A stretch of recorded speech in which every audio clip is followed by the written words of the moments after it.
Greet you all in the precious name of our Lord and Savior Jesus Christ. ನಮ್ಮ ರಕ್ಷಕನು ಒಡೆಯನಾಗಿರುವಂತ ಯೇಸು ಕ್ರಿಸ್ತನ ಮೊದಲ ನಾಮದಲ್ಲಿ ನಿಮ್ಮೆಲ್ಲರನ್ನು ವಂದಿಸುತ್ತೇನೆ. Please turn your Bible to Ephesians 2nd chapter. We'll read verse 8. ದಯಮಾಡಿ ನಿಮ್ಮ ಸತ್ಯವೇದಗಳನ್ನು ಎಫೆಸದವರ ಬರೆದ ಪತ್ರಿಕೆ 2ನೇ ಅಧ್ಯಾಯ 8ನೇ ವಚನಕ್ಕೆ ತಿರುಗಿಸಿರಿ. For by grace are you saved through faith, and that not of yourself, it is a gift of God. ನಂಬಿಕೆಯ ಮೂಲಕ ಕೃಪೆಯಿಂದಲೇ ನೀವು ರಕ್ಷಣೆ ಹೊಂದಿದವರಾಗಿದ್ದೀರಿ. ಆ ರಕ್ಷಣೆ ನಿಮ್ಮಿಂದುಂಟಾದದಲ್ಲ, ಅದು ದೇವರ ದಾನವೇ. On Tuesdays I'm teaching on grace, or how to live by grace. ಮಂಗಳವಾರ ದಿನಗಳಂದು ನಾನು ಕೃಪೆಯ ಕುರಿತಾಗಿ ಅಥವಾ ಕೃಪೆಯಲ್ಲಿ ಹೇಗೆ ಜೀವಿಸುವುದು ಕುರಿತಾಗಿ ಬೋಧಿಸ್ತಾ ಇದ್ದೇನೆ. So we took this scripture, we have studied how grace provided salvation. ಈ ವಚನವನ್ನು ತೆಗೆದುಕೊಂಡು ನಾವು ಕಲಿತುಕೊಂಡಿದ್ದೇವೆ ಹೇಗೆ ಕೃಪೆ ನಮಗೆ ರಕ್ಷಣೆಯನ್ನು ಒದಗಿಸಿಕೊಟ್ಟಿದೆ. And how we got saved. By faith we got saved. ನಾವು ನಂಬಿಕೆಯಿಂದ ನಾವು ರಕ್ಷಣೆ ಹೊಂದಿದ್ದೇವೆ. The same way we have to learn whatever grace provides, we should know it, we should take it by faith. ನಾವು ತಿಳಿದುಕೊಳ್ಳಬೇಕು ಏನೆಲ್ಲ ಕೃಪೆ ಒದಗಿಸಿಕೊಟ್ಟಿದೆಯೋ ಅದನ್ನು ನಾವು ನಂಬಿಕೆಯಿಂದ ನಾವು ಅದನ್ನು ಪಡೆದುಕೊಳ್ಳಬೇಕು. So there are two things I shared in depth. ಎರಡು ವಿಷಯ ಆಳವಾಗಿ ಹೇಳಿದ್ದೇನೆ. One is victory over sin. ಒಂದು ನಾವು ಪಾಪದ ಮೇಲೆ ಜಯ ಹೊಂದುವುದು ಕುರಿತಾಗಿ. Hallelujah. Hallelujah. Grace provided it, by faith we have taken. ಕೃಪೆ ಅದನ್ನು ಒದಗಿಸಿಕೊಟ್ಟಿದೆ, ನಂಬಿಕೆ ಮೂಲಕ ಅದನ್ನು ನಾವು ತೆಗೆದುಕೊಂಡಿದ್ದೇವೆ. Prosperity, grace provided, we are taken by faith. ಅಭಿವೃದ್ಧಿ ಕೃಪೆಯನ್ನು ಅದು ಒದಗಿಸಿಕೊಟ್ಟಿದೆ, ನಂಬಿಕೆ ಮೂಲಕ ನಾವು ತೆಗೆದುಕೊಂಡಿದ್ದೇವೆ. Even our giving to God it's an action of faith. ದೇವರಿಗೆ ಕೊಡುವಂತದ್ದು ಸಹ ಅದು ನಂಬಿಕೆಯ ಒಂದು ಕಾರ್ಯವಾಗಿದೆ. Then we saw Abrahamic blessings. ನಂತರ ನಾವು ಅಬ್ರಹಾಮನ ಆಶೀರ್ವಾದ ಕುರಿತಾಗಿ ನೋಡಿಕೊಂಡಿದ್ದೇವೆ. Grace provided. ಕೃಪೆ ಒದಗಿಸಿಕೊಟ್ಟಿತು. Grace provided us a promise that we are the owners of the earth. ಕೃಪೆ ನಮಗೆ ಒದಗಿಸಿಕೊಟ್ಟಿದೆ, ನಾವು ಈ ಲೋಕಕ್ಕೆ ವಾರಸುದಾರರಾಗಿದ್ದೇವೆ. We are supposed to rule and dominate the circumstances. ನಾವು ಪರಿಸ್ಥಿತಿಗಳನ್ನು ಆಳಬೇಕು, ಅದರ ಮೇಲೆ ದೊರೆತನ ಮಾಡಬೇಕು. We should live like a king. ನಾವು ಅರಸರಂತೆ ಜೀವಿಸಬೇಕು. Grace provided this ability.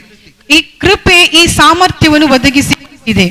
Now I am teaching about great grace. ಈಗ ನಾನು ದೊಡ್ಡ ಕೃಪೆಯ ಕುರಿತಾಗಿ ಕಲಿಸ್ತಾ ಇದ್ದೇನೆ. Today I'll teach how to grow in the grace. ಹೇಗೆ ಕೃಪೆಯಲ್ಲಿ ಬೆಳೆಯಬೇಕು ಎಂಬುದಾಗಿ ನಾನು ಕಲಿಸಿಕೊಡ್ತೇನೆ. The early church had a great grace. ಆದಿ ಸಭೆಯ ಮೇಲೆ ದೊಡ್ಡ ಕೃಪೆ ಇತ್ತು. So they witnessed with great power the resurrection of Lord Jesus Christ. ಅದಕ್ಕಾಗಿ ಬಲವಾಗಿ ಅವರು ಯೇಸು ಕ್ರಿಸ್ತನ ಪುನರುತ್ಥಾನದ ಕುರಿತಾಗಿ ಸಾಕ್ಷಿಯನ್ನು ಕೊಟ್ಟರು. Hallelujah. Hallelujah. So when great grace means we witness the resurrection of power, the great power we witness. ದೊಡ್ಡ ಕೃಪೆ ಅಂದ್ರೆ ಯೇಸು ಕ್ರಿಸ್ತನ ಪುನರುತ್ಥಾನದ ಕುರಿತಾಗಿ ನಾವು ಸಾಕ್ಷಿ ಕೊಡುವಂತದ್ದು. The more we witness the resurrection power of Lord Jesus Christ, the result is church growth. ನಾವು ಕೃಪೆ we witness the resurrection power. ನಾವು ಯಾವಾಗ ಯೇಸು ಕ್ರಿಸ್ತನ ಪುನರುತ್ಥಾನದ ಶಕ್ತಿಯ ಕುರಿತಾಗಿ ನಾವು ಅದಕ್ಕೆ ಸಾಕ್ಷಿ ಕೊಡುತ್ತೇವೋ ಆಗ ಸಭೆಯು ಬೆಳೀತದೆ. Very simple. ಬಹಳ ಸುಲಭ. Wherever you go, you talk about Jesus. ನೀವೆಲ್ಲೆಲ್ಲಿ ಹೋಗ್ತೀರೋ ಅಲ್ಲಿ ಯೇಸು ಕ್ರಿಸ್ತನ ಕುರಿತಾಗಿ ನೀವು ಮಾತನಾಡ್ತೀರಿ. You say Jesus is not dead. ನೀವು ಹೇಳ್ತೀರಿ ಯೇಸು ಕ್ರಿಸ್ತನು ಸತ್ತಿಲ್ಲ. He is alive. ಆತನು ಜೀವಂತವಾಗಿದ್ದಾನೆ. He died. ಆತನು ಸತ್ತು ಹೋಗಿದ್ದ. He rose again. ಆತನು ತಿರುಗಿ ಬಂದ. He is alive. ಆತನು ಜೀವಂತವಾಗಿದ್ದಾನೆ. When you talk about this, ಇದರ ಕುರಿತಾಗಿ ನೀವು ಮಾತನಾಡಿದಾಗ I'll tell you the result, fruit of talking about the resurrection of Jesus is souls will be added to the church. ನಾವು ಯೇಸು ಕ್ರಿಸ್ತನ ಪುನರುತ್ಥಾನದ ಶಕ್ತಿ ಕುರಿತಾಗಿ ನಾವು ಮಾತನಾಡುವಂತ ಬರುವಂತ ಫಲಿತಾಂಶ ಏನಂದ್ರೆ ಸಭೆಯು ಬೆಳೀತದೆ. Hallelujah. Hallelujah. So we should always talk about Jesus. ನಾವು ಯಾವಾಗಲೂ ಯೇಸು ಕ್ರಿಸ್ತನ ಕುರಿತಾಗಿ ಮಾತಾಡಬೇಕು. Talk about Jesus. ನಿಮ್ಮ ಪಕ್ಕದವರಿಗೆ ಹೇಳಿ ಯೇಸು ಕ್ರಿಸ್ತನ ಕುರಿತಾಗಿ ಮಾತನಾಡು.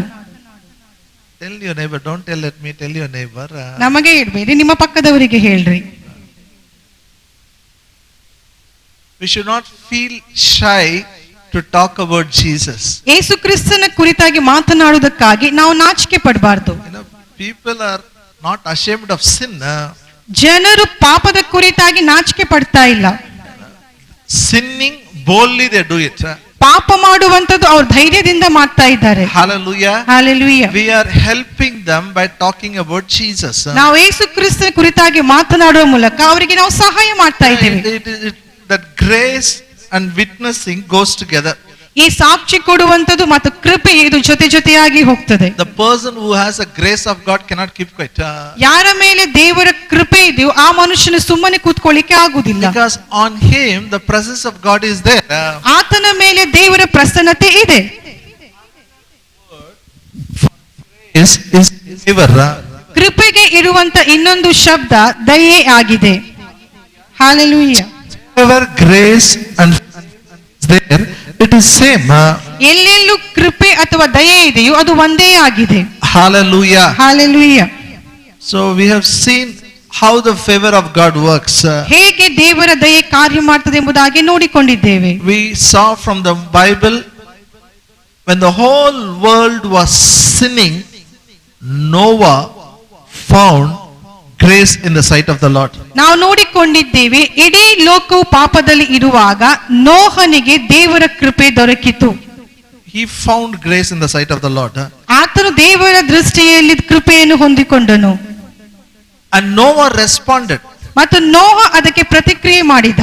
Noah preached. ನೋಹನು ಅಲ್ಲಿ ಪ್ರಸಂಗ ಮಾಡಿದ. Nobody responded. ಯಾರು ಪ್ರತಿಕ್ರಿಯಿಸಲಿಲ್ಲ. But he responded to God. ಆದ್ರೆ ಆತನು ದೇವರಿಗೆ ಪ್ರತಿಕ್ರಿಯೆ ಕೊಟ್ಟ. He believed God when God said it is going to rain. ಆತನು ದೇವರನ್ನು ನಂಬಿದ ಯಾವಾಗ ದೇವರು ಆತನಿಗೆ ಹೇಳಿದನು ಮಳೆ ಬರ್ತದೆ ಎಂಬುದಾಗಿ. He has never seen rain. ಆತನು ಎಂದಿಗೂ ಮಳೆಯನ್ನು ನೋಡಿರಲಿಲ್ಲ. He has never seen flood. ಆತನು ಜಲಪ್ರಳಯವನ್ನು ನೋಡಿರಲಿಲ್ಲ. Noah believed God. ನೋಹನು ದೇವರನ್ನು ನಂಬಿದ. When God told him to build an ark, he built an ark. ಯಾವಾಗ ದೇವರು ಆತನಿಗೆ ಹೇಳಿದನು ನಾವೇನು ಕಟ್ಟು ಎಂಬುದಾಗಿ ಆತನು ನಾವೇನು ಕಟ್ಟಿದ. When God told him take two animals into the ark, he obeyed God. ಯಾವಾಗ ದೇವರು ಆತನಿಗೆ ಹೇಳಿದನು ಇದ್ದು ಜೋಡಿ ಮಾಡ್ಕೊಂಡು ಪ್ರಾಣಿಗಳನ್ನು ನಾವುಗಳು ತೆಗೆದುಕೋ ಎಂಬುದಾಗಿ ಆತನು ದೇವರಿಗೆ ವಿಧೇಯನಾದ. The result, Noah and his family was saved when everybody perished. ಅದರ ಫಲಿತಾಂಶವಾಗಿ ನೋಹ ಮತ್ತು ಆತನ ಕುಟುಂಬವು ರಕ್ಷಿಸಲ್ಪಟ್ಟು ಯಾವಾಗ ಪೂರ್ಣ ಲೋಕವು ನಾಶವಾಯಿತು. When one person responds for the grace, believes God and obeys it, I tell you the whole family is blessed. ಒಬ್ಬ ಮನುಷ್ಯನು ದೇವರ ಕೃಪೆಯನ್ಗೆ ಪ್ರತಿಕ್ರಿಯಿಸ್ತಾನೋ ನಾನು ಹೇಳ್ತೀನಿ ಇಡೀ ಕುಟುಂಬವು ರಕ್ಷಣೆ ಹೊಂದುತ್ತದೆ. Hallelujah. Hallelujah. So I said the word favor and grace is same. ಅದಕ್ಕಾಗಿ ನಿಮಗೆ ನಾನು ಹೇಳಿದೆ ಈ ದಯೆ ಮತ್ತು ಕೃಪೆ ಎಂಬ ಪದ ಒಂದೇ ಆಗಿದೆ.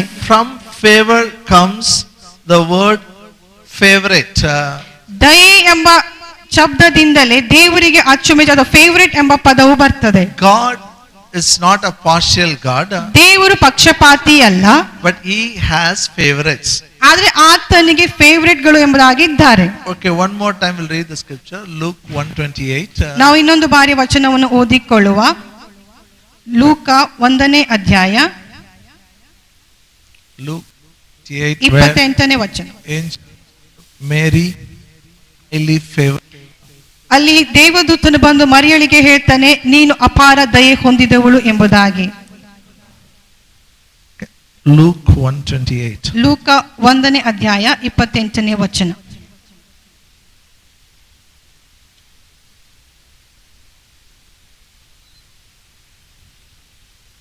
And the angel came into her and said, Hail that thou art highly favored, the Lord is with thee, blessed art thou among women.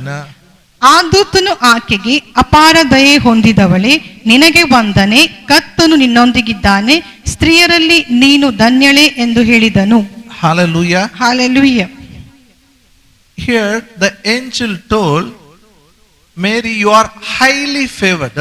ಇಲ್ಲಿ ದೂತನು ಮರಿಯಳಿಗೆ ಹೇಳ್ತಾನೆ ನೀನು ಅಪಾರ ದಯೆ ಹೊಂದಿದವಳು, The Lord is with thee. ಕರ್ತನು ನಿನ್ನೊಂದಿಗಿದ್ದಾನೆ. So again, the word favor is nothing but grace. ದಯೆ ಎಂಬುದಾಗಿ ಇಲ್ಲಿ ಅರ್ಥ ಏನಂದ್ರೆ ಕೃಪೆಯ ಕುರಿತಾಗಿ ಮಾತಾಡ್ತದೆ. Many people got the favor. ಅನೇಕರಿಗೆ ದಯೆ ಸಿಕ್ಕಿತು. But she is highly favored.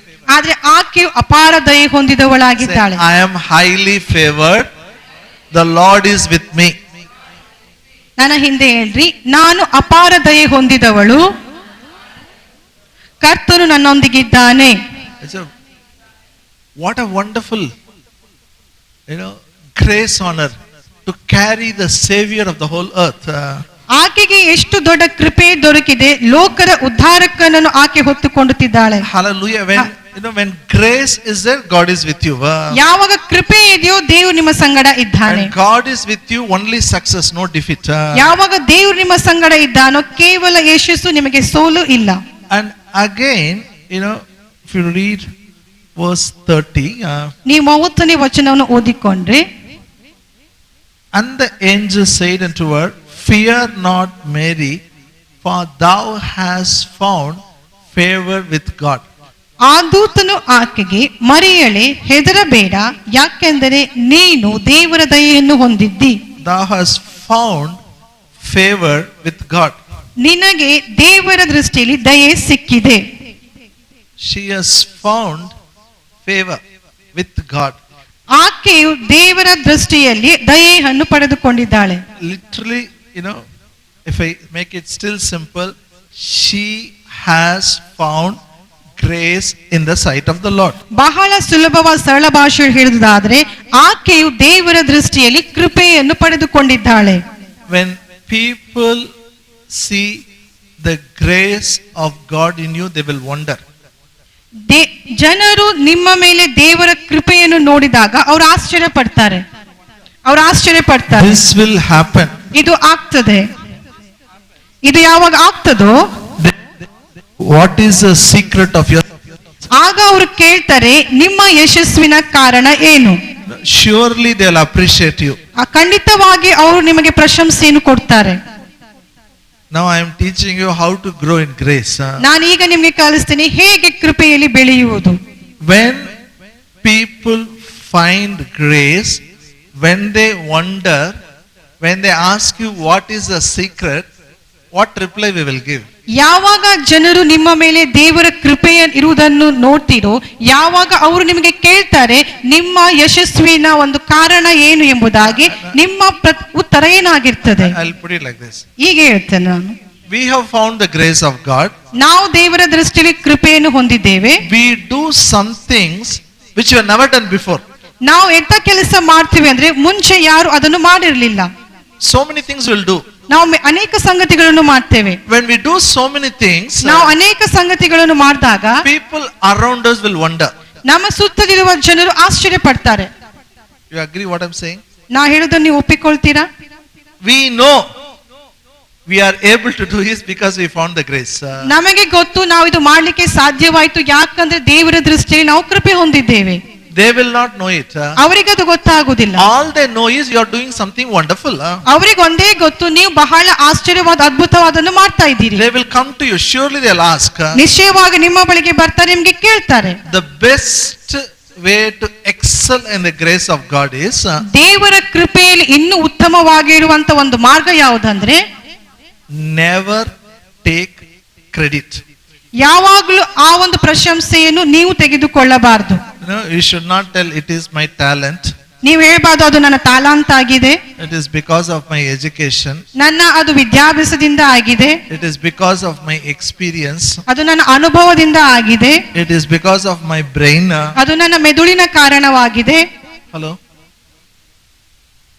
If somebody asks you what is the secret of your success, ಯಾರಾದರೂ ನಿಮಗೆ ನಿಮ್ಮ ಯಶಸ್ವಿನ ಕಾರಣ ಏನು ಎಂಬುದಾಗಿ ಕೇಳಿದ್ರೆ, ರಹಸ್ಯ ಏನೆಂಬುದಾಗಿ ಕೇಳಿದ್ರೆ, I worked very hard. ನಾನು ಬಹಳ ಶ್ರಮ ಪಟ್ಟೆ. 20 years before, do you know how I started?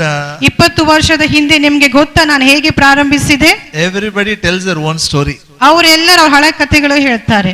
But in the story, grace is missing. ಆ ಒಂದು ಕಥೆಯಲ್ಲಿ ಅಲ್ಲಿ ಕೃಪೆ ಇಲ್ಲ. Grace. ಕೃಪೆ.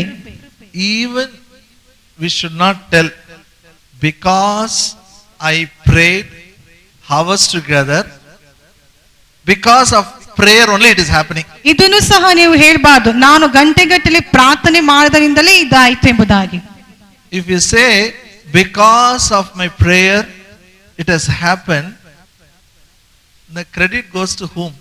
ನೀವು ನನ್ನ ಪ್ರಾರ್ಥನೆಯಿಂದಲೇ ಇದು ಆಯ್ತು ಎಂಬುದಾಗಿ ನೀವು ಹೇಳಿದ್ರೆ ಆ ಹೆಸರು ಅಥವಾ ಆ ಒಂದು ಪ್ರಶಂಸೆ ಯಾರಿಗೆ ಹೋಗ್ತದೆ?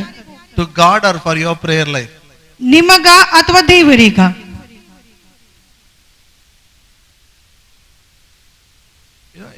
You just observe testimonies. ನೀವು ಕೆಲವು ಸಾಕ್ಷಿಗಳನ್ನು ಗಮನಿಸಿರಿ. Some testimonies, all bad things, they will talk 90%. ಎಲ್ಲ ಕೆಟ್ಟದಾದ ವಿಷಯಗಳು 90% ಅದು ಮಾತಾಡ್ತಾರೆ. 10% they say God did it over. ಮತ್ತೆ 10% ಅವ್ರು ಹೇಳ್ತಾರೆ ದೇವರು ಮಾಡಿದವರು ಮುಕ್ತಾಯ. And the 10%, 9% they will talk about what I did. ಆ 10% ಅಲ್ಲಿ 9% ಅವ್ರು ಏನ್ ಮಾಡಿದ್ರು ಅದರ ಕುರಿತಾಗಿ ಹೇಳ್ತಾರೆ. I have heard, many times people say we cried and prayed. ನಾನು ಅನೇಕ ಬಾರಿ ಇದನ್ನು ಕೇಳಿ ಜನರು ಹೇಳಿದ್ರು ನಾವು ಪ್ರಾರ್ಥನೆ ಮಾಡಿದ್ದೇವೆ, ಕಣ್ಣೀರಿಟ್ಟೆವು. We knelt down and prayed. ನಾವು ಮೊಣಕಾಲೂರಿ ಪ್ರಾರ್ಥನೆ ಮಾಡಿದ್ದೇವೆ. Hello. Knelt down and prayed. It's good. There's nothing wrong in it. ಮೊಣಕಾಲೂರಿ ಪ್ರಾರ್ಥಿಸುವುದು ಒಳ್ಳೆಯದು, ಅದರಲ್ಲಿ ಯಾವುದೇ ತಪ್ಪಿಲ್ಲ. But that is not the cause for the blessings what you enjoy. ನೀವು ಆನಂದಿಸುವಂತ ಆಶೀರ್ವಾದಗಳಿಗೆ ಅದು ಕಾರಣ ಅಲ್ಲ. If you believe because you knelt down and prayed it happened, next time also you will believe only when you kneel down it will happen. ನೀವು ನಂಬುವುದಾದ್ರೆ ನಾನು ಮೊಣಕಾಲೂರಿ ಪ್ರಾರ್ಥನೆ ಮಾಡಿದಕ್ಕೆ ನನಗೆ ಸಿಕ್ಕಿದೆ ಎಂಬುದಾಗಿ ಇನ್ನೊಂದು ಬಾರಿ ಸಹ ನೀವು ಅಂದ್ಕೊಳ್ತೀರಿ ನಾನು ಮೊಣಕಾಲೂರಿದ್ರೆ ನನಗೆ ಸಿಗ್ತದೆ. So every time you want you believe, because if I don't kneel down God will not give. Better I kneel down and pray. ಅದಕ್ಕಾಗಿ ನೀವು ಅಂದ್ಕೊಳ್ತೀವಿ ನಾನು ಮೊಣಕಾಲೂರಿಲ್ಲ ದೇವರನ್ನು ಕೊಡಲ್ಲ, ನಾನು ಮೊಣಕಾಲೂರುದೇ ಉತ್ತಮವಾಗಿದೆ. Kneeling down and prayer is good. ಮೊಣಕಾಲೂರಿ ಪ್ರಾರ್ಥಿಸುವುದು ಬಹಳ ಒಳ್ಳೆಯದು. But whatever we do, whatever we get, the credit goes to God. We should say it is God's grace, it is the favor of God. ನಮಗೆ ಏನೆಲ್ಲ ಸಿಕ್ತದೋ ಅದಕ್ಕೆಲ್ಲ ನಾವು ಆ ಒಂದು credit ಅನ್ನು ದೇವರಿಗೆ ಕೊಡಬೇಕು. ಆತನ ಕೃಪೆಯಿಂದಲೇ ಆಗಿದೆ, ಆತನ ದಯೆಯಿಂದಲೇ ಆಗಿದೆ ಎಂಬುದಾಗಿ. Are you with me? ನೀವು ನಮ್ಮೊಂದಿಗಿದ್ದೀರಾ? I have seen, many people when they start well. ನಾನು ನೋಡಿದ್ದೇನೆ ಕೆಲವರು ಪ್ರಾರಂಭಿಸುವಾಗ ಬಹಳ ಒಳ್ಳೆ ರೀತಿಯಲ್ಲಿ ಪ್ರಾರಂಭಿಸುತ್ತಾರೆ. But some people think, they do everything as a group. ಕೆಲವರು ಗುಂಪಾಗಿ ಕೆಲವೊಂದನ್ನು ಪ್ರಾರಂಭಿಸುತ್ತಾರೆ. As a church they do it. ಸಭೆಯಾಗಿ ಅದನ್ನು ಮಾಡ್ತಾರೆ. Neither they will pray nor they will read Bible. ಅವರು ಪ್ರಾರ್ಥಿಸುವುದಿಲ್ಲ ಅಥವಾ ಅಲ್ಲಿ ಇಲ್ಲದ ಬೈಬಲ್ ಓದಲ್ಲ. But they will be a part of a group who prays and reads Bible. ಆದರೆ ಯಾರು ಪ್ರಾರ್ಥಿಸ್ತಾರೋ ಬೈಬಲ್ ಓದ್ತಾರೋ ಅವರ ಭಾಗವಾಗಿರ್ತಾರೆ. Part of a church. ಆ ಸಭೆಯ ಒಂದು ಭಾಗವಾಗಿರ್ತಾರೆ. But once the miracle happens, ಒಂದ್ಸಲ ಅದ್ಭುತ ನಡೆದ್ರೆ they will think we are great. ಅವ್ರು ಅನ್ಕೊಂಡು ನಾವು ಬಹಳ ಶ್ರೇಷ್ಠವಾಗಿದ್ದೇವೆ. Or they give the credit to the leader. ಅಥವಾ ಆ ಒಂದು ಪ್ರಶಂಸೆಯನ್ನು ಅವನ ಹೆಸರನ್ನು ಅವರು ಗುಂಪಿನ ನಾಯಕರಿಗೆ ಕೊಡ್ತಾರೆ. Credit to the pastor. ಅಥವಾ ಸಭಾಪಾಲರಿಗೆ ಕೊಡ್ತಾರೆ. Credit to the church. ಅಥವಾ ಸಭೆಗೆ ಕೊಡ್ತಾರೆ. They love the pastor, they may do it. ಆ ಸಭಾಪಾಲಕರನ್ನು ಪ್ರೀತಿಸ್ತಾರೆ, ಅದಕ್ಕಾಗಿ ಅದನ್ನು ಅವರು ಮಾಡ್ತಿರ್ತಾರೆ. But you give credit to a man, what we do is we don't enjoy the much grace of God. ನಾವು ಮನುಷ್ಯರಿಗೆ ಆ ಒಂದು ಹೆಸರನ್ನು ಕೊಟ್ರೆ ದೇವರ ಹೆಚ್ಚಾದ ದಯೆಯನ್ನು ನಾವು ಅನುಭವಿಸಲಿಕ್ಕೆ ಸಾಧ್ಯವಾಗುವುದಿಲ್ಲ. You follow what I'm saying? ನಾವು ಹೇಳುವುದು ನಿಮಗೆ ಅರ್ಥ ಆಗ್ತಾ ಇದೆಯಾ? I am talking about great grace. ನಾನು ದೊಡ್ಡ ಕೃಪೆಯ ಕುರಿತಾಗಿ ಮಾತಾಡ್ತಾ ಇದ್ದೇನೆ. Great grace is upon me. I am highly favored. ದೊಡ್ಡ ಕೃಪೆಯು ನನ್ನ ಮೇಲಿದೆ, ನಾನು ಅಪಾರ ದಯೆ ಹೊಂದಿದವಳು. I'm telling you, miracles will happen through you. ನಾನು ಹೇಳ್ತಾ ಇದ್ದೀನಿ, ಅದ್ಭುತಗಳು ನಿಮ್ಮ ಮೂಲಕವಾಗಿ ನಡೆಯುತ್ತದೆ. People will wonder what is happening in your life. ಜನರು ಆಶ್ಚರ್ಯ ಪಡ್ತಾರೆ ನಿಮ್ಮ ಜೀವಿತದಲ್ಲಿ ಏನು ನಡೀತಾ ಇದೆ. They may ask you what happened to you. You are something special now. ನಾವು ನಿಮಗೆ ಕೇಳಬಹುದು, ನೀನು ಏನೋ ವಿಶೇಷವಾಗಿದೆ, ನಿನಗೆ ಏನು ಆಗಿದೆ ಎಂಬುದಾಗಿ. When people ask you, ಯಾವಾಗ ಜನರು ನಿಮಗೆ ಕೇಳ್ತಾರೋ don't say I did it. ನಾನು ಮಾಡಿದೆ ಎಂಬುದಾಗಿ ಹೇಳಬೇಡ್ರಿ. Don't say my church did it. ನನ್ನ ಸಭೆ ಮಾಡಿದೆ ಎಂಬುದಾಗಿ ಹೇಳಬೇಡ್ರಿ. Say it is grace of our Lord Jesus Christ. ಅದು ನನ್ನ ಕರ್ತನಾದ ಯೇಸು ಕ್ರಿಸ್ತನ ಕೃಪೆ ಎಂಬುದಾಗಿ ಹೇಳ್ರಿ. I'll give you one example. ನಾನು ನಿಮಗೆ ಒಂದು ಉದಾಹರಣೆಯನ್ನು ಕೊಡ್ತೇನೆ. I want every believer to walk in the fullness of his grace. ನಾನು ಬಯಸ್ತೇನೆ ಪ್ರತಿಯೊಂದು ವಿಶ್ವಾಸಿಗಳು ದೇವರ ಪರಿಪೂರ್ಣವಾದ ಕೃಪೆಯಲ್ಲಿ ನಡೆಯಬೇಕು. Luke 2nd chapter, ಲೂಕ 2ನೇ ಅಧ್ಯಾಯ verse 40. 40ನೇ ವಚನ. This talks about Jesus. ಇದು ಯೇಸು ಕ್ರಿಸ್ತನ ಕುರಿತಾಗಿ ಮಾತಾಡ್ತದೆ. And the child grew and waxed strong in spirit, filled with wisdom, and the grace of God was upon him. ಆ ಶಿಶುವು ಬೆಳೆದು ಆತ್ಮದಲ್ಲಿ ಬಲಗೊಂಡು ಜ್ಞಾನದಿಂದ ತುಂಬಿದವನಾದನು, ದೇವರ ಕೃಪೆಯು ಆತನ ಮೇಲೆ ಇತ್ತು. Hallelujah. Hallelujah. Child grew means Jesus. ಆ ಶಿಶು ಬೆಳೀತು ಎಂಬುದಾಗಿ ಹೇಳಿದ್ರೆ ಯೇಸು ಕ್ರಿಸ್ತನು ಬೆಳೀತಾ ಇದ್ದ. Waxed strong in the spirit, ಆತ್ಮದಲ್ಲಿ ಬಲಗೊಂಡವನಾಗಿ, filled with the wisdom, ಜ್ಞಾನದಿಂದ ತುಂಬಿದವನಾಗಿ, the grace of God was upon him. ದೇವರ ಕೃಪೆಯು ಆತನ ಮೇಲೆ ಇತ್ತು. Hallelujah. Hallelujah. All of you say, grace of God was upon him. ನನ್ನ ಹಿಂದೆ ಹೇಳ್ರಿ, ದೇವರ ಕೃಪೆಯು ಆತನ ಮೇಲೆ ಇತ್ತು. I told you, grace and favor both are same words. ನಾನು ನಿಮ್ಗೆ ಹೇಳಿದ್ದೇನೆ, ಕೃಪೆಯು ಮತ್ತು ದಯೆ ಎರಡು ಒಂದೇ ಪದವಾಗಿದೆ. Okay. Now come with me to verse 52. ಈಗ ನಮ್ಮೊಂದಿಗೆ 52ನೆಯ ವಚನಕ್ಕೆ ಬನ್ನಿರಿ. Jesus increased in wisdom and stature and in favor with God and man. ಯೇಸು ಜ್ಞಾನದಲ್ಲಿಯೂ ದೇಹದ ಬೆಳವಣಿಗೆಯಲ್ಲಿಯೂ ದೇವರ ಮತ್ತು ಮನುಷ್ಯರ ದಯೆಯಲ್ಲಿಯೂ ವೃದ್ಧಿಯಾದನು. Here it says Jesus increased ಇಲ್ಲಿ ಹೇಳ್ತದೆ ಆತನು ಹೆಚ್ಚಾದನು ಎಂಬುದಾಗಿ ಹೇಳ್ತದೆ. in three things: ಆತನು ಮೂರು ವಿಷಯದಲ್ಲಿ ಹೆಚ್ಚಾಗ್ತಾ ಹೋದನು. wisdom, stature and favor. ಜ್ಞಾನದಲ್ಲಿ, ದೇಹದ ಬೆಳವಣಿಗೆಯಲ್ಲಿ ಮತ್ತು ದಯೆಯಲ್ಲಿ. Means favor means grace. ದಯೆ ಅಂದ್ರೆ ಕೃಪೆ. Means Jesus increased in the grace of God. ಯೇಸು ಕ್ರಿಸ್ತನು ದೇವರ ದಯೆಯಲ್ಲಿ ಹೆಚ್ಚುತ್ತಾ ಹೋದನು. Verse 40, grace was upon him. 40ನೇ ವಚನದಲ್ಲಿ ದೇವರ ಕೃಪೆ ಆತನ ಮೇಲೆ ಇತ್ತು. Verse 52, increased grace. 52ನೇ ವಚನದಲ್ಲಿ ಹೆಚ್ಚಾದಂತ ಕೃಪೆ. Say in English, grace was upon him, increase in grace. ಕೃಪೆ, ದೇವರ ಕೃಪೆ ಆತನ ಮೇಲಿತ್ತು, ಕೃಪೆಯಲ್ಲಿ ಹೆಚ್ಚುತ್ತಾ ಇದ್ದನು. Now listen. ಇಲ್ಲಿ ಕೇಳ್ರಿ, Very important. ಬಹಳ ಮುಖ್ಯವಾದದ್ದು. We all are saved. That is a sign grace is upon us. ನಾವೆಲ್ಲರೂ ರಕ್ಷಣೆ ಹೊಂದಿದ್ದೇವೆ, ಇದೇ ಚಿಹ್ನೆ ಆಗಿದೆ, ನಮ್ಮ ಮೇಲೆ ದೇವರ ಕೃಪೆ ಇದೆ. Hallelujah. Hallelujah. It's enough. We have to increase in. ಕೃಪೆ ನಮ್ಮಲ್ಲಿ ಇರುವುದು ಮಾತ್ರ ಸಾಕಾಗುವುದಿಲ್ಲ, ನಾವು ಆ ಕೃಪೆಯಲ್ಲಿ ಹೆಚ್ಚುತ್ತಾ ಹೋಗ್ಬೇಕು. Say increase in grace. ಕೃಪೆಯಲ್ಲಿ ಹೆಚ್ಚುತ್ತಾ ಹೋಗ್ಬೇಕು. Or grow in grace. ಅಥವಾ ಕೃಪೆಯಲ್ಲಿ ಬೆಳಿಬೇಕು. Amen. Amen. Now, what this child did so that he increased in grace? ಈ ಮಗು ಏನ್ ಮಾಡಿತ್ತು? ಆತನು ಕೃಪೆಯಲ್ಲಿ ಬೆಳೀತಾ ಹೋದನು. Even children can enjoy the grace of God. ಮಕ್ಕಳು ಕೂಡ ದೇವರ ಕೃಪೆಯನ್ನು ಅನುಭವಿಸಬಹುದು. Children can increase in grace of God. ಮಕ್ಕಳು ಕೂಡ ಕೃಪೆಯಲ್ಲಿ ಹೆಚ್ಚುತ್ತಾ ಹೋಗಬಹುದು. I'll tell you, if you get the revelation of grace, you are unstoppable. ನೀವು ಕೃಪೆಯ ಬಗ್ಗೆ ಒಂದು ಪ್ರಕಟಣೆ ಜ್ಞಾನ ನಿಮಗೆ ಸಿಕ್ಕಿದ್ರೆ ನಿಮಗೆ ಯಾರಿಂದಲೂ ನಿಲ್ಲಿಸಲಿಕ್ಕೆ ಆಗುವುದಿಲ್ಲ. What Jesus did here? ಯೇಸು ಕ್ರಿಸ್ತನು ಏನು ಮಾಡಿದನು ಇಲ್ಲಿ? It's one short story here. ಇಲ್ಲಿ ಒಂದು ಚಿಕ್ಕ ಕಥೆ ಇದೆ, Quickly we'll read. ಬೇಗನೆ ಅದನ್ನು ಓದೋಣ. Verse 46 to 51. 46ನೇ ವಚನದಿಂದ 51ನೇ ವಚನ ತನಕ. And it came to pass that after 3 days they found him in the temple, sitting in the midst of the doctors, both hearing them and asking them questions.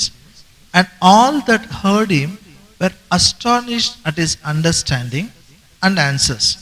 When they saw him, they were amazed. And his mother said unto him, Son, why hast thou thus dealt with us? Behold thy father and I have sought thee sorrowing. And he said unto them, How is it that you sought me? Wist ye not I must be about my father's business? They understood not the saying which he spake unto them. And he went down with them and came to Nazareth and was subject unto them. But his mother kept all these sayings in her heart. 46ನೇ ವಚನದಿಂದ 3 ದಿವಸಗಳಾದ ಮೇಲೆ ಆತನು ದೇವಾಲಯದಲ್ಲಿ ಬೋಧಕರ ನಡುವೆ ಕೂತುಕೊಂಡು ಅವರ ಮಾತುಗಳನ್ನು ಕೇಳಿಸಿಕೊಳ್ಳುತ್ತಾ ಅವರನ್ನು ಪ್ರಶ್ನಿಸುತ್ತಾ ಇರುವುದನ್ನು ಅವರು ಕಂಡರು. ಆತನು ಆಡಿದ ಮಾತುಗಳನ್ನು ಕೇಳಿ ಅವರೆಲ್ಲರೂ ಆತನ ಜ್ಞಾನಕ್ಕೆ ಉತ್ತರಗಳಿಗೂ ಬೆರಗಾದರು. ಅವರು ತಂದೆ ತಾಯಿಗಳು ಆತನನ್ನು ನೋಡಿದಾಗ ಆಶ್ಚರ್ಯಪಟ್ಟರು. ಆಗ ಆತನ ತಾಯಿಯು ಆತನಿಗೆ, ಮಗನೇ, ನೀನು ನಮಗೆ ಹೀಗೆ ಮಾಡಿದ್ದಿ, ಇಗೋ ನಿನ್ನ ತಂದೆಯು ನಾನು ವ್ಯಥೆಯಿಂದ ನಿನ್ನನ್ನು ಹುಡುಕಿದ್ದೆವು ಅಂದಳು. ಆತನು ಅವರಿಗೆ, ನೀವು ನನ್ನನ್ನು ಹುಡುಕಿದ್ದೇನು? ನಾನು ನನ್ನ ತಂದೆಯ ಕೆಲಸದಲ್ಲಿ ಇರಬೇಕೆಂದು ಅಗತ್ಯವಾಗಿದ್ದುದು ನಿಮಗೆ ತಿಳಿಯಲಿಲ್ಲವೋ ಅಂದನು. ಆದರೆ ಆತನು ಅವರಿಗೆ ಹೇಳಿದ ಮಾತು ಅವರು ಗ್ರಹಿಸಲಿಲ್ಲ. ಬಳಿಕ ಆತನು ಅವರ ಜೊತೆಯಲ್ಲಿ ನಜರೇತಿಗೆ ಬಂದು ಅವರಿಗೆ ಅಧೀನನಾಗಿದ್ದನು. ಆದರೆ ಆತನ ತಾಯಿಯು ಈ ಮಾತುಗಳನ್ನೆಲ್ಲ ತನ್ನ ಹೃದಯದಲ್ಲಿ ಇಟ್ಟುಕೊಂಡಳು. Now listen. ಇಲ್ಲಿ ಕೇಳ್ರಿ, Let me ಬಹಳ ಸಣ್ಣದಾಗಿ ಈ ಕಥೆ ನಿಮಗೆ ಹೇಳ್ತೇನೆ. Jesus with his parents went to Jerusalem for the feast of Passover. ಯೇಸು ಕ್ರಿಸ್ತನು ತನ್ನ ತಂದೆ ತಾಯಿ ಜೊತೆಗೆ ಪಾಸ್ಕ ಹಬ್ಬದಗೋಸ್ಕರ ಯೆರೂಸಲೇಮಿಗೆ ಹೋದನು. It is a feast ಅದೊಂದು ಹಬ್ಬವಾಗಿತ್ತು, like Jatra. ಜಾತ್ರೆ ತರ. With his father and mother and went. ಆತನ ತಂದೆ ತಾಯಿಯೊಟ್ಟಿಗೆ ಹೋದನು. He was 12 years old. ಆತನು 12 ವರ್ಷದವನಾಗಿದ್ದನು. Hallelujah. Hallelujah. After the feast is over, I don't know what happened. Both the father and mother left him there itself. ಆ ಒಂದು ಹಬ್ಬ ಮುಗಿದ ನಂತರ ನನಗೆ ಗೊತ್ತಿಲ್ಲ ಏನಾಯ್ತು, ತಂದೆ ತಾಯಿ ಅವನಿಗೆ ಅಲ್ಲಿ ಬಿಟ್ಟು ಹೋದರು. Very responsible parents, you know. ಬಹಳ ಜವಾಬ್ದಾರಿಯುತ ತಂದೆ ತಾಯಿಗಳು. I think after 3 days they found out, hey, where is Jesus? 3 ದಿನದ ನಂತರ ಅವ್ರು ಹೇಳ್ತಾರೆ, ಯೇಸು ಕ್ರಿಸ್ತನು ಎಲ್ಲಿದ್ದಾನೆ ಎಂಬುದಾಗಿ ಹುಡುಕ್ತಾರೆ. Maybe Mary said, I thought you have carried him. He said, no, you have carried. ಮರಿಯಳು ಹೇಳಿರ್ಬೋದು, ನೀನು ಹೊತ್ತುಕೊಂಡಿದ್ದೆ, ನಾನು ಅಂದ್ಕೊಂಡೆ. ತಂದೆ ಹೇಳ್ತಾನೆ, ನೀನು ಹೊತ್ತುಕೊಂಡಿದ್ದೆ ಎಂಬುದಾಗಿ ನಾನು ಅಂದ್ಕೊಂಡೆ. 3 days they didn't remember Jesus. 3 ದಿನ ಅವ್ರು ಯೇಸು ಕ್ರಿಸ್ತನನ್ನು ನೆನಪಿಸಿಕೊಳ್ಳಿಲ್ಲ. Very responsible parents here. ಬಹಳ ಜವಾಬ್ದಾರಿಯುತವಾದಂತ ತಂದೆ ತಾಯಿಗಳು. Okay, that is not my point. Now they came back. ಅವ್ರು ಹಿಂತಿರುಗಿ ಬಂದ್ರು. You know, sometimes many places it happens. ಅನೇಕ ಸಾರಿ ಈ ಸಂಗತಿ ನಡೀತದೆ. I remember, earlier we had in Good Luck Christmas celebration. We had a Christmas celebration. ಇಲ್ಲಿ ಒಂದು Christmas celebration ನಡೀತಾ ಇತ್ತು. The previous place. ಮೊದಲನೆಯ ಜಾಗದಲ್ಲಿ Lot of people came. ಬಹಳ ಜನರು ಬಂದಿದ್ರು. After Christmas, all left the child and went.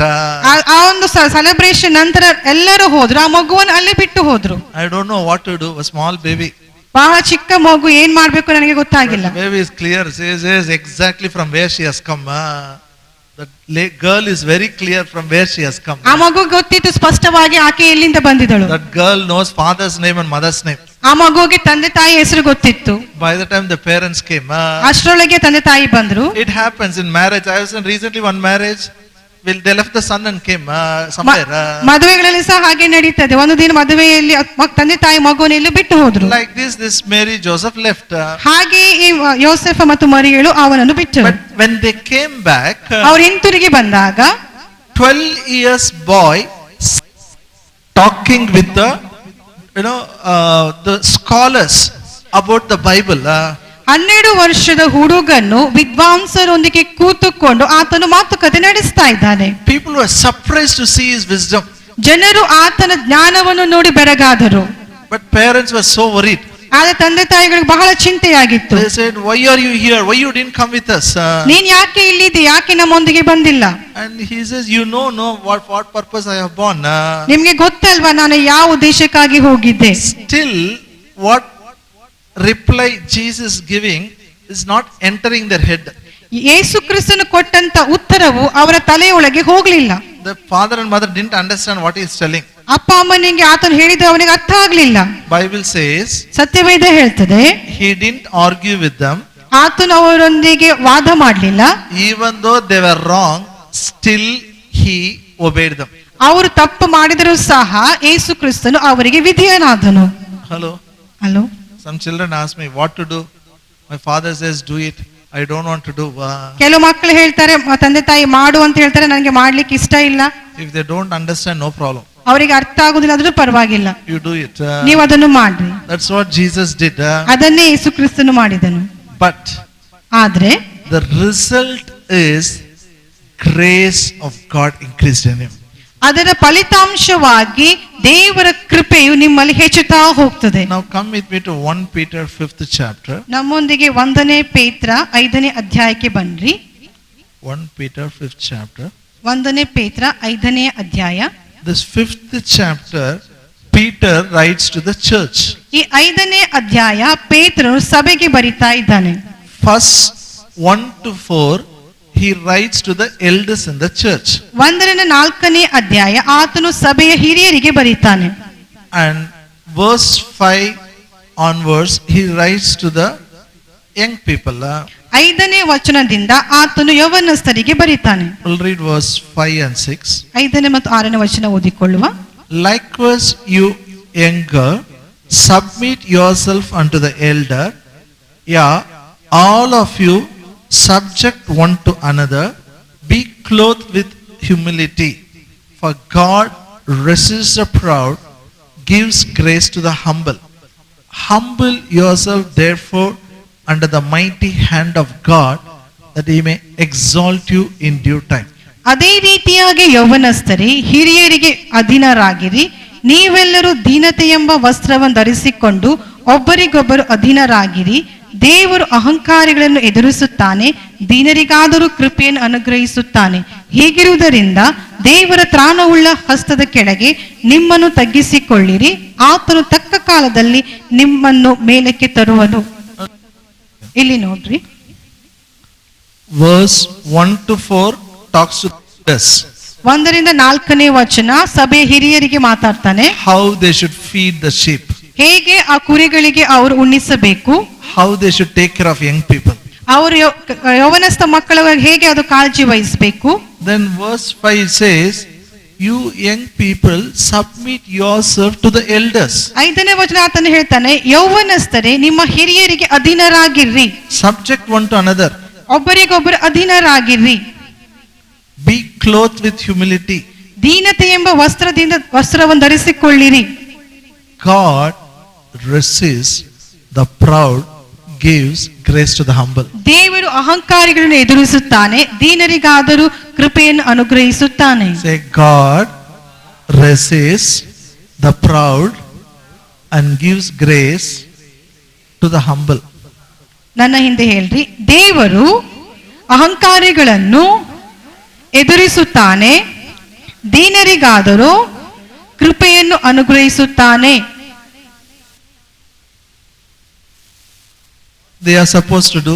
ಅವ್ರು ಏನ್ ಮಾಡಬೇಕು? They have to obey the elders. ಹಿರಿಯರಿಗೆ ಅವರು ವಿಧೇಯರಾಗಬೇಕು.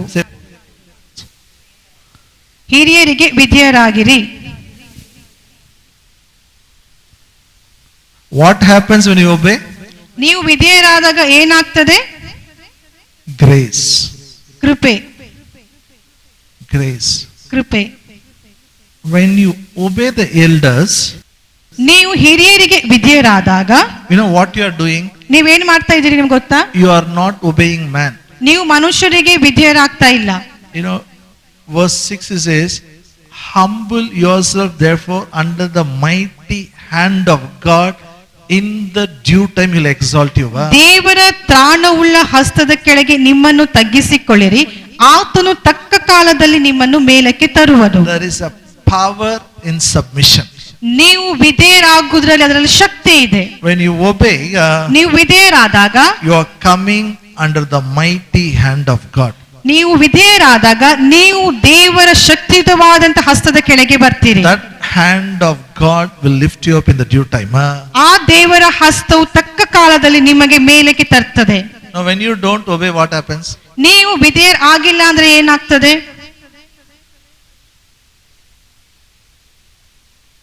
ಮತ್ತೆ ಅಣ್ಣ ನನಗೆ ಗೊತ್ತಿಲ್ಲಣ್ಣ, ಯಾಕೆ ಎಲ್ಲರಿಗೂ ದೇವರ ಆಶೀರ್ವಾದ ಮಾಡುತ್ತೆ, ನನಗೆ ಮಾಡಲ್ಲ ಯಾಕೆ? You have not come under the hand of God. ಯಾಕಂದ್ರೆ ನೀವು ದೇವರ ಹಸ್ತದ ಕೆಳಗೆ ಬಂದಿಲ್ಲ. Hallelujah. Hallelujah.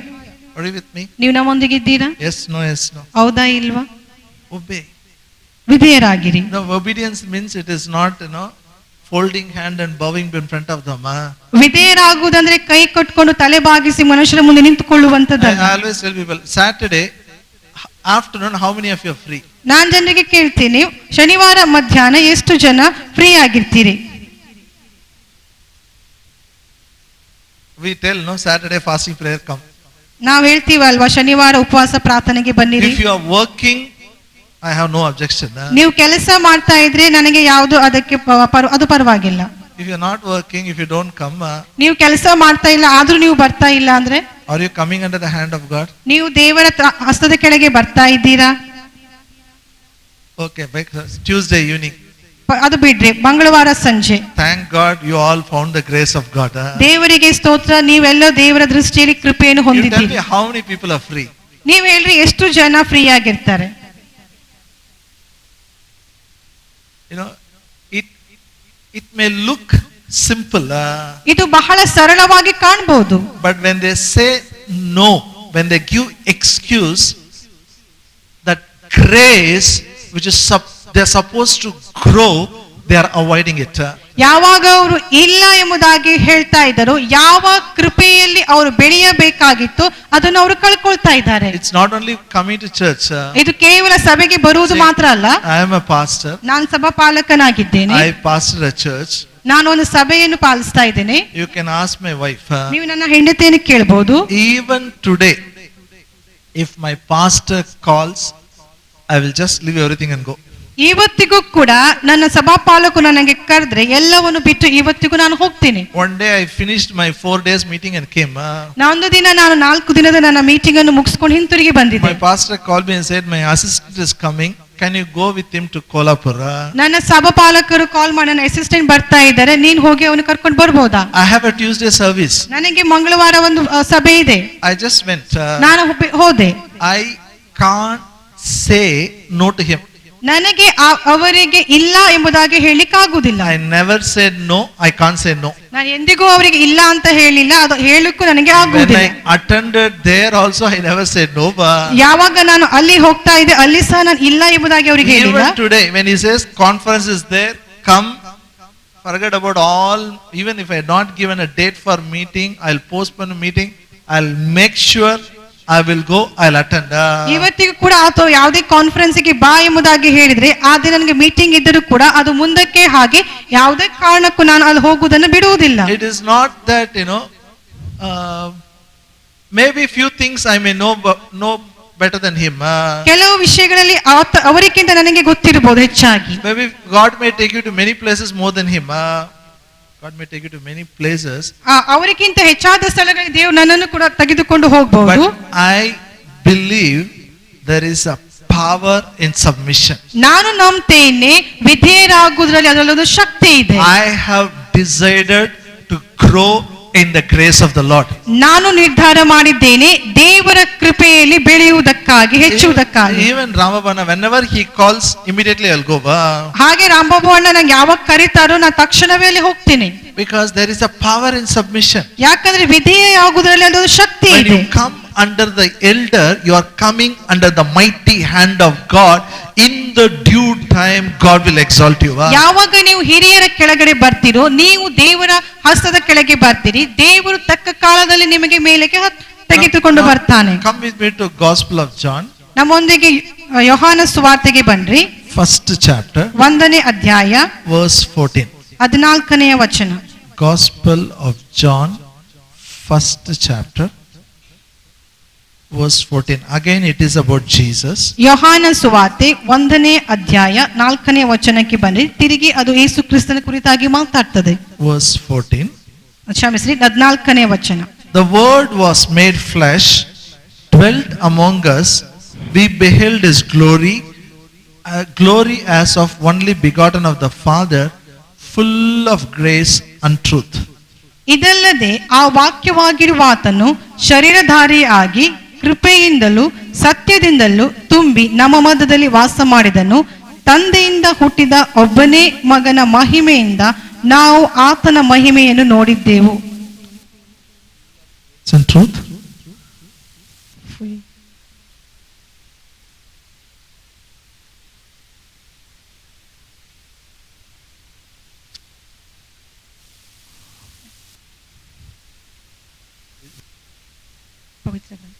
Would you read Satyaveda, please? ಯಾರಾದರೂ ಸತ್ಯವೇದದಿಂದ ಓದಬಹುದಾ?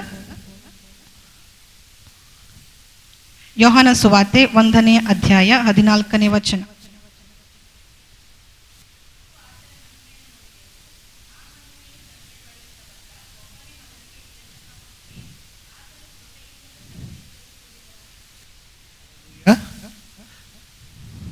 He was ಆತನು ಪೂರ್ಣವಾಗಿ ಕೃಪೆಯಿಂದ ತುಂಬಲ್ಪಟ್ಟಿದ್ದನು. First it says Jesus found grace. ಮೊದಲು ಹೇಳ್ತದೆ ಯೇಸು ಕ್ರಿಸ್ತನು ಕೃಪೆಯನ್ನು ಹೊಂದಿಕೊಂಡನು. Grace was upon him. ಕೃಪೆ ಆತನ ಮೇಲೆ ಇತ್ತು. Then it says he increased in grace. ನಂತರ ಹೇಳ್ತದೆ ಆತನು ಕೃಪೆಯಲ್ಲಿ ಹೆಚ್ಚುತ್ತಾ ಹೋದ. Now he is full of grace. ಈಗ ಪೂರ್ಣವಾಗಿ ಕೃಪೆಯಿಂದ ತುಂಬಲ್ಪಟ್ಟಿದ್ದಾನೆ. Say after me, grace was upon him. He increased in grace. He was full of grace.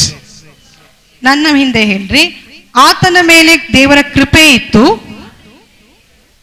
ಆತನು ಕೃಪೆಯಲ್ಲಿ ಹೆಚ್ಚುತ್ತಾ ಬಂದನು, ಆತನು ಪೂರ್ಣವಾದ ಕೃಪೆಯಿಂದ ತುಂಬಲ್ಪಟ್ಟನು. He started at one level, he increased, it became more, it became full.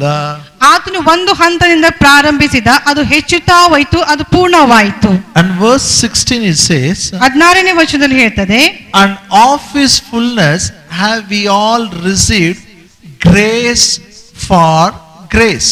ನಾವೆಲ್ಲರೂ ಆತನ ಪರಿಪೂರ್ಣತೆ ಉಳ್ಳಗಿಂದ ಕೃಪೆಯ ಮೇಲೆ ಕೃಪೆಯನ್ನು ಹೊಂದಿದ್ದೆವು. We have received grace upon grace. ನಾವು ಕೃಪೆಯ ಮೇಲೆ ಕೃಪೆಯನ್ನು ಹೊಂದಿಕೊಂಡಿದ್ದೇವೆ. We have received grace, more grace. ನಾವು ಕೃಪೆ ಹೊಂದಿಕೊಂಡಿದ್ದೇವೆ, ಹೆಚ್ಚಾದ ಕೃಪೆಯನ್ನು Say, ಹೊಂದಿಕೊಂಡಿದ್ದೇವೆ. I have received grace upon grace. ನನಗೆ ಕೃಪೆಯ ಮೇಲೆ ಕೃಪೆ ದೊರಕಿದೆ. Okay, now listen. ಇಲ್ಲಿ ಕೇಳ್ರಿ, Okay, this is one ದೇವರ ಕೃಪೆ ನಮಗಾಗಿ ಲಭ್ಯವಾಗಿದೆ. how it will create an impact in our day-to-day life. ಹೇಗೆ ಅದು ನಮ್ಮ ದಿನನಿತ್ಯದ ಜೀವಿತ ಮೇಲೆ ಪ್ರಭಾವ ಬೀಳ್ತದೆ. See, how to enjoy the grace of God.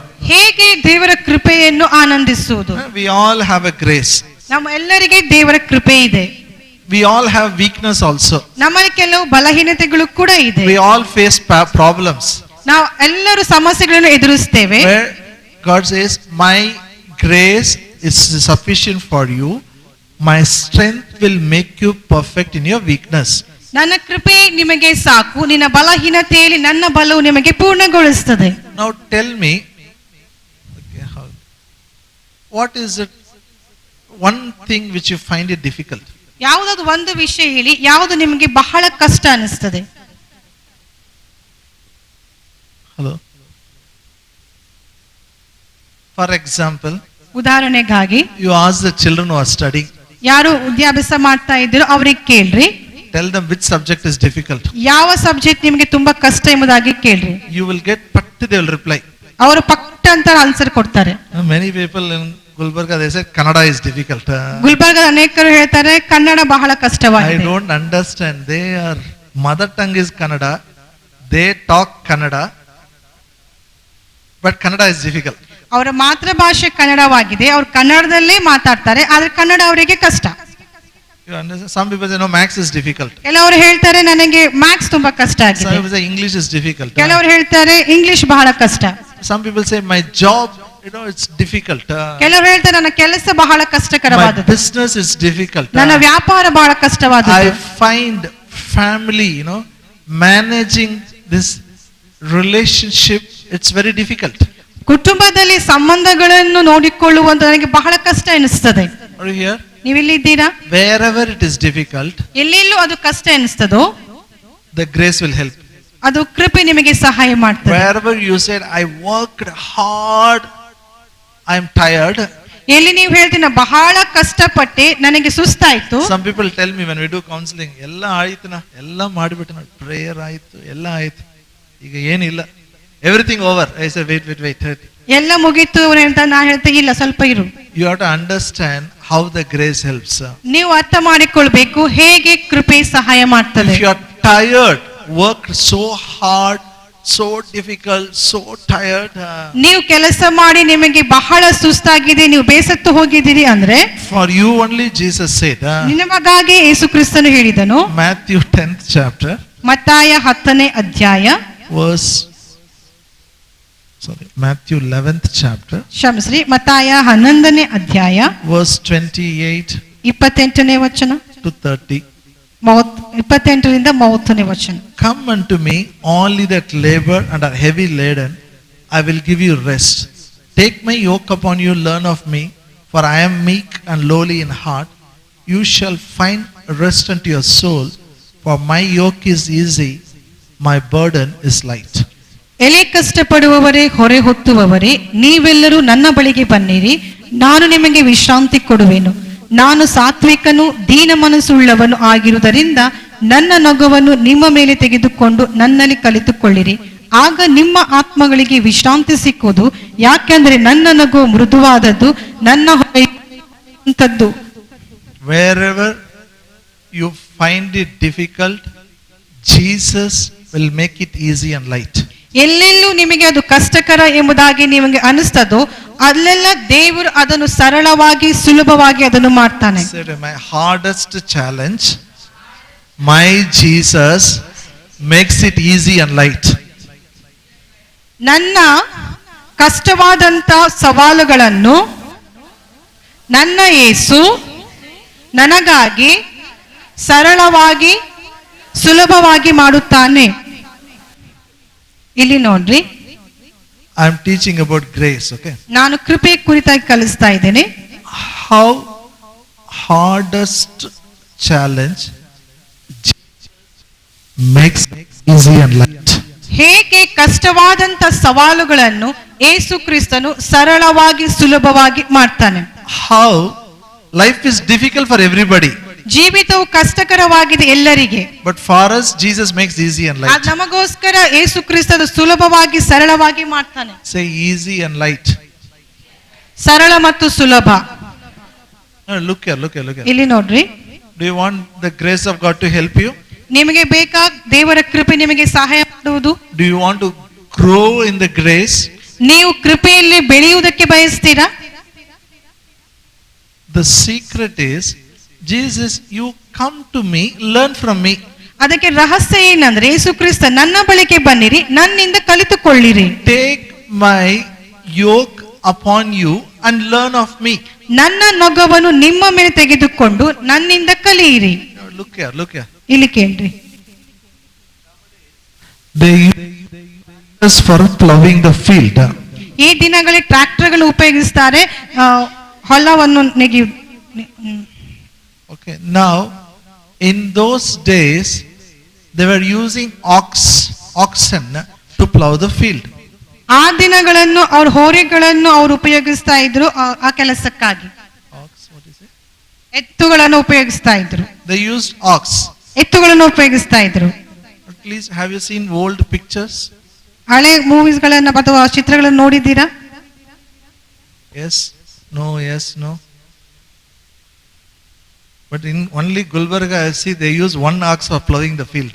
ನಾನು ಗುಲ್ಬರ್ಗಾದಲ್ಲಿ ಮಾತ್ರ ನೋಡಿದ್ದೇನೆ, ಅವರು ಅದಕ್ಕಾಗಿ ಒಂದೇ ಒಂದು ಎತ್ತನ್ನು ಉಪಯೋಗಿಸ್ತಾರೆ. But usually farmer has to use 2 oxen for plowing the field. ಆದರೆ ನೋಡುವುದಾದ್ರೆ ರೈತರು ಆ ಹೊಲಗೋಸ್ಕರ 2 ಎತ್ತುಗಳನ್ನು ಆತನು ಉಪಯೋಗಿಸ್ತಾನೆ. What they do is, ಅವ್ರು ಏನ್ ಮಾಡ್ತಾನೆ ಅಂದ್ರೆ, they keep one experienced ox. ಒಂದು ಅನುಭವವಾಗಿದ್ದಂತ ಒಂದು ಎತ್ತನ್ನು ಇಡ್ತಾರೆ. That ox knows how fast we have to go, how far we have to go, whether we have to turn right or turn left, everything it knows. ಆ ಎತ್ತಿಗೆ ಗೊತ್ತುಂಟು ಎಷ್ಟು ದೂರ ಹೋಗ್ಬೇಕು, ಹೇಗೆ ಹೋಗ್ಬೇಕು, ಯಾವ ಕಡೆಗೆ ತಿರುಗಬೇಕು, ಇದೆಲ್ಲ ವಿಷಯಗಳು ಆ ಎತ್ತಿಗೆ ಗೊತ್ತಿರ್ತದೆ. How to respond for the master, that ox knows. ಆ ಒಂದು ಆತನ ದನಿಗೆ ಹೇಗೆ ಪ್ರತ್ಯೇಕಿಸಬೇಕು ಆ ಎತ್ತಿಗೆ ಗೊತ್ತುಂಟು. With experienced ox, they put a new ox or one which is inexperienced, they put it together. ಈ ಅನುಭವಸ್ಥ ಎತ್ತಿನೊಂದಿಗೆ ಯಾವ ಅನುಭವವಿಲ್ಲವೋ ಆ ಎತ್ತಿಗೆ ಅದರ ಜೊತೆಗೆ ಸೇರಿಸ್ತಾರೆ. They yoke it together. ಅವರ ಜೊತೆಯಾಗಿ ಆ ನೊಗವನ್ನು ತೆಗೆದುಕೊಳ್ತಾರೆ. So the young ox job is very simple. ಅದಕ್ಕಾಗಿ ಆ ಒಂದು ಹೊಸ ಎತ್ತಿಗೆ ಅದ ಕೆಲಸ ಬಹಳ ಸುಲಭವಾಗ್ತದೆ. Say very simple. ಬಹಳ ಸುಲಭ. Say easy and light. ಸರಳ ಮತ್ತು ಸುಲಭ. What this young ox should do? ಈ ಹೊಸ ಎತ್ತು ಏನ್ ಮಾಡ್ಬೇಕು? It should look at the senior ox. ಆತನು ಹಿರಿಯ ಒಂದು ಎತ್ತಿಗೆ ನೋಡ್ಬೇಕು. Go straight, it has. ಅದು ಸ್ಟ್ರೇಟ್ ಆಗಿ ನೇರವಾಗಿ ಹೋಗ್ತಾ ಇದೆ, ಅದು ನೇರವಾಗಿ ಹೋಗ್ಬೇಕು. If that turns right, turn right. ಅದು ಬಲಕ್ಕೆ ತಿರುಗಿದ್ರೆ ಅದು ಸಹ ಬಲಕ್ಕೆ ತಿರುಗಬೇಕು. If that turns left, it has to. ಅದು ಎಡಕ್ಕೆ ತಿರುಗಿದರೆ ಅದು ಸಹ ಎಡಕ್ಕೆ ತಿರುಗಬೇಕು. All that new ox has to do is what the senior ox does. ಈ ಹೊಸ ಎತ್ತು ಮಾಡಬೇಕಾದ ಇಷ್ಟೇ, ಆ ಅನುಭವಿಸಿದ ಎತ್ತು ಏನ್ ಮಾಡ್ತೋ ಅದನ್ನು ಪಾಲಿಸಬೇಕು. Jesus is telling, ಯೇಸು ಕ್ರಿಸ್ತನು ಹೇಳ್ತಾ ಇದ್ದಾನೆ, if you are so tired, ನೀವು ಬಹಳ ಕಷ್ಟಪಟ್ಟಿದ್ರೆ, ಆಯಾಸಾದ್ರೆ, finding life very hard, ನೀವು ಜೀವನ ಬಹಳ ಕಷ್ಟವೆನಿಸ್ತಾ ಇದ್ರೆ, fed up of life, ಜೀವನ ಸಾಕಾಗಿ ಹೋಗಿದೆ ಅನಿಸಿದ್ರೆ, come to me, ನನ್ನ ಬಳಿಗೆ ಬನ್ರಿ, take my yoke upon you, ನನ್ನ ನೊಗವನ್ನು ನಿಮ್ಮ ಮೇಲೆ ತೆಗೆದುಕೊಳ್ಳಿರಿ and learn of me. ಮತ್ತು ನನ್ನಿಂದ ಕಲಿಯಿರಿ. I am meek and lowly in heart. ನಾನು ಸಾತ್ವಿಕನು ದೀನ ಮನಸ್ಸುಳ್ಳವನಾಗಿದ್ದೇನೆ. Hallelujah. Hallelujah. Now all you got to do is, ನೀವು ಮಾಡಬೇಕಾದುದು ಏನಂದ್ರೆ, what is humbleness? அந்த ದೀನತೆ ಅಂದ್ರೆ ಏನು? Say, God, I depend on you. ದೇವರೇ, ನಾನು ನಿನ್ನನ್ನೇ ಆತುಕೊಳ್ಳುತ್ತೇನೆ. I will do what you say. ನೀನು ಹೇಳುವುದನ್ನೇ ನಾನು ಮಾಡುತ್ತೇನೆ. My hardest challenge, ನಮ್ಮ ಬಹಳ ಕಷ್ಟಕರವಾದಂತ ಸವಾಲನ್ನು I look to you for a help. ಅದಕ್ಕಾಗಿ ನಿನ್ನ ಕಡೆಗೆ ನೋಡುತ್ತೇನೆ ಸಹಾಯಕ್ಕಾಗಿ. I will do what you want me to do. ನೀನು ಏನು ಬಯಸ್ತೀಯೋ ಅದನ್ನೇ ನಾನು ಮಾಡ್ತೇನೆ. When you come to it, you will see how it will become easy and light for you. ಯಾವಾಗ ಈ ಒಂದು ಸ್ಥಳಕ್ಕೆ ಬರ್ತೀರೋ ನೀವು ನೋಡ್ತೀರಿ, ನಿಮ್ಮ ಕಷ್ಟಕರವಾದಂತ ಸವಾಲು ಅದು ಬಹಳ ಸರಳ ಮತ್ತು ಸುಲಭವಾಗಿ ಮಾರ್ಪಡ್ತದೆ. When you come to a stage on totally depending on God for your problem, for your difficulty, it is like getting yoked with Jesus, learning from Jesus and making everything easy and light for you. ನೀವು ಯಾವಾಗ ನಿಮ್ಮ ಜೀವನದ ಪ್ರತಿಯೊಂದು ಸಮಸ್ಯೆಗಳಿಗೋಸ್ಕರ, ಪ್ರತಿಯೊಂದು ಕಷ್ಟಗಳಿಗೋಸ್ಕರ ದೇವರ ಬಳಿಗೆ ಬಂದು ಆತನ ನೊಗವ ನಿಮ್ಮ ಮೇಲೆ ತೆಗೆದುಕೊಳ್ಳುತ್ತೀರೋ, ಆವಾಗ ಆತನು ಅವುಗಳನ್ನು ಸುಲಭವಾಗಿ ಸರಳವಾಗಿ ಮಾರ್ಪಡಿಸ್ತಾನೆ.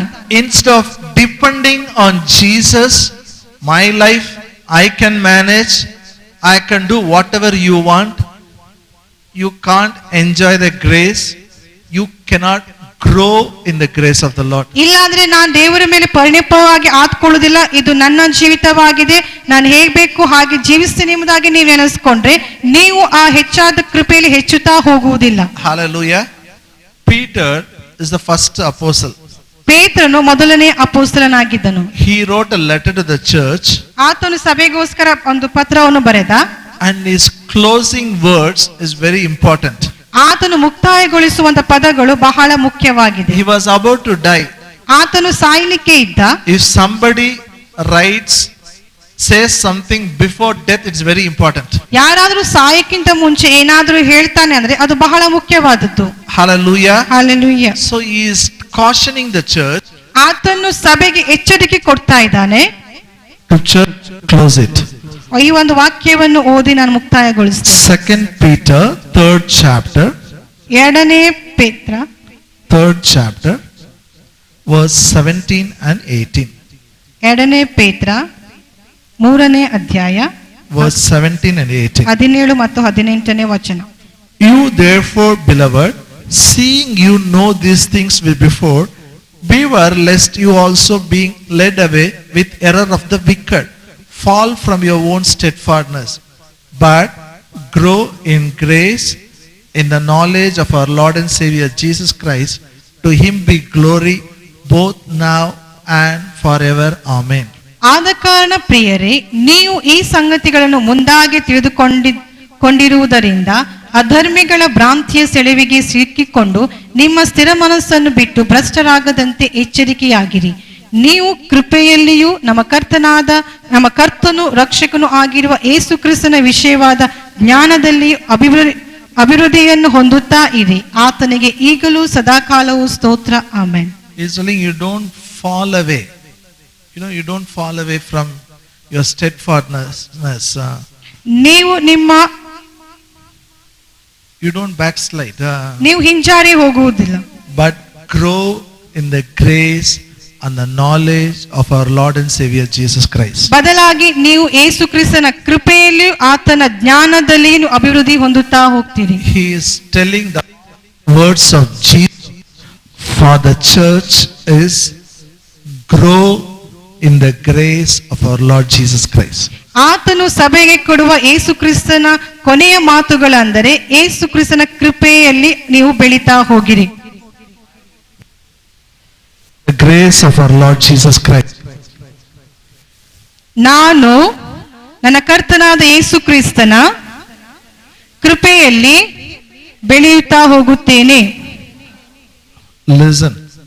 ಕೇಳ್ರಿ, ಇಲ್ಲಿ ನೋಡ್ರಿ.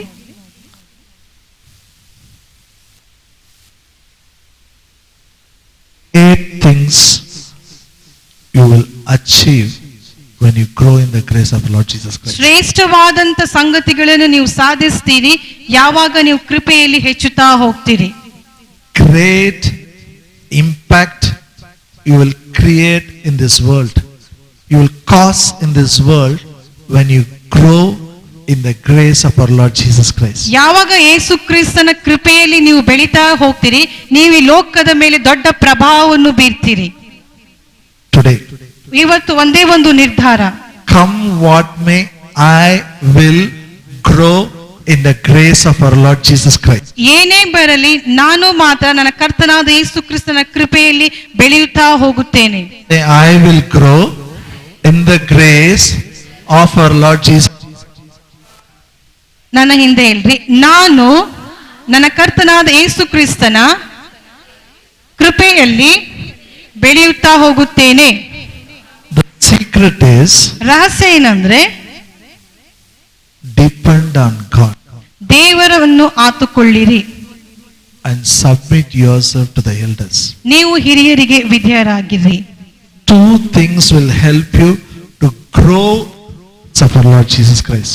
ಈ ಎರಡು ಸಂಗತಿಗಳು ನಿಮಗೆ ಕೃಪೆಯಲ್ಲಿ ಬೆಳೆಯುವುದಕ್ಕಾಗಿ ಸಹಾಯ ಮಾಡ್ತದೆ. ಹಲ್ಲೆಲೂಯಾ. Shall we? ನಾವು ಪ್ರಾರ್ಥನೆ ಮಾಡಿಕೊಳ್ಳೋಣ. Yes, ನಾವೆಲ್ಲರೂ ಎದ್ದು ನಿಂತುಕೊಳ್ಳೋಣ.